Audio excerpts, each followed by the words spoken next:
প্রভু যিশুর নামে আপনাদের সবাইকে অভিনন্দন জানাই।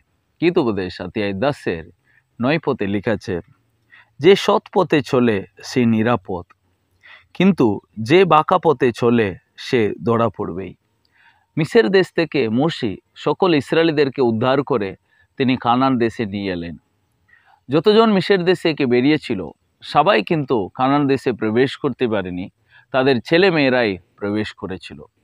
কেন তারা প্রবেশ করতে পারেনি? কারণ তারা ঈশ্বরকে সন্দেহ করেছিল এবং ঈশ্বরকে পরীক্ষা করেছিল।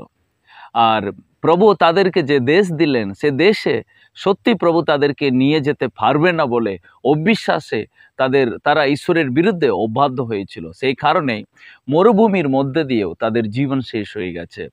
কিন্তু তাদের মধ্যে দুজন, একজনের নাম যহোশুয়া আর একজনের নাম কালেব, ইনারা দুজনেই আর মিসর দেশ থেকে যখন বেরলো তারাও ছিল এবং কানান দেশে প্রবেশ করেছিল। তো অবশেষে মোশির পরে যহোশুয়াকে সেই জায়গা দেওয়া হয়েছিল, কারণ যহোশুয়া সে সমস্ত দায়িত্ব নিয়ে মোশির মতো ইসরায়েলীদেরকে তিনি কানান দেশে সমস্ত জায়গা ভাগ করে দিয়েছিলেন।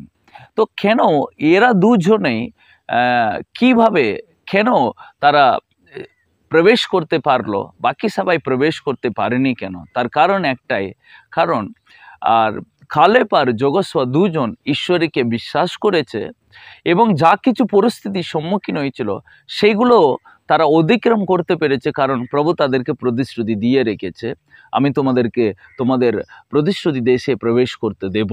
তো সেই দেশের আনন্দের জন্য সমস্ত যাবার পথে তারা ঠিকভাবে তাদের লাইফটাকে রেখেছে। কিন্তু আর বাকি সবাই অবাধ্য হওয়ার কারণ তারা ঈশ্বরের কে অবিশ্বাস করেছে। তো তা প্রিয়, এখানেতে বাক্য লেখা আছে, যে সৎ পথে চলে সে কিন্তু নিরাপদে যাবে।